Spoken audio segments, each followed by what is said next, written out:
All right, I have a little bit of hay fever, so let's proceed. First question. I like to reference contemporary culture and culture, but I'm nostalgic for the culture that I grew up with, which was largely postmodernism in Memphis. Weird, wacky, cartoon-like worlds, right? And it's something that I think of as a positive part of my childhood, and it seems relevant now.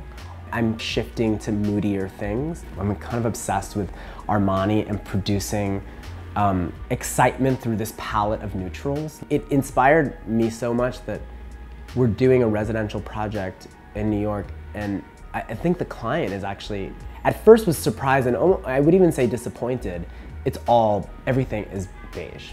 Like everything is beige, and it's kind of this rigorous study in producing kind of quiet revolution through all these beiges, and it's probably one of the most exciting projects for me that I've ever done, and there's virtually no color. I'm lucky to be able to work on multiple types of projects because it is actually, I think, rare in this industry. And primarily it's residential and commercial. The residential all tends to be a similarly minded clientele. They tend to be young art collectors or people who are very interested in art but haven't quite known how to participate yet. It's what I reference probably most: art, music, and fashion. So it kind of makes sense, I think, to have art be featured or be a significant part of how the spaces are designed. Commercial projects, they're completely different because it's all about creating desirability. Because ultimately, commercial projects are intended to increase sales.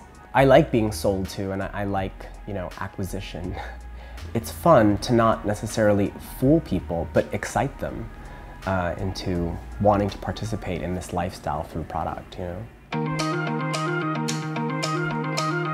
Architecture, to some degree, it's my third career. I did actually work at Calvin Klein in fashion and menswear originally. It's my first career, and then in production design and commercials. I don't think I ever left fashion in the sense that, I think I reference it a lot. I think about clothes more than I think about my career. I'm on Mr. Porter more than I am on anything else. I designed this shoe for Rivieras, but I do love clothes, and it's possible that there could be some small participation in it or something like that. But I am more interested in it from a kind of mass level at this point, just like doing something quick and accessible. Rafael de Cárdenas for Target is happening. The fact that so many architects think that their work is permanent is odd to me, especially now. I specifically am interested in contemporary and like being contemporary, and there is something amazing about kind of freezing a certain moment or capturing a fingerprint of a certain time through a physical thing. So, not clothing or music, which is temporal, it is in fact disposable. I think it's okay for architecture to not be so fearful, I guess, and not be quite so macho, because it actually isn't such a macho thing. Engineering is macho, architecture is not.